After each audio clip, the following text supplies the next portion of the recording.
আমি সব সময় এই মোবিল থেকে অর্থাৎ এই গ্যাস স্টেশন থেকে আমার গাড়িতে গ্যাস ভরে থাকি, যেহেতু এটি আমার বাসার খুব কাছে। Atlantis and Mobij.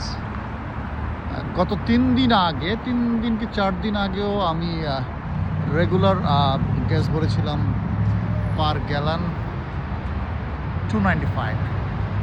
আজকে কিন্তু সেটি 335 পার গ্যালন ছিল।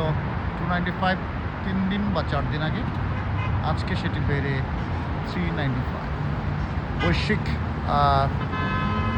যেই খুব বাজে অবস্থা চলছে, যুদ্ধাংদেহী অবস্থা, সে কারণে পৃথিবীর ন্যায় যুক্তরাষ্ট্রের মাটিতেও কিন্তু গ্যাসের দাম ক্রমান্বয়ে বাড়ছে।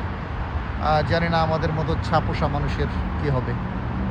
আল্লাহ পাক পৃথিবীকে যুদ্ধমুক্ত করুক, শান্তি শান্তি শান্তি নেমে আসুক পৃথিবীতে। সবাইকে ধন্যবাদ।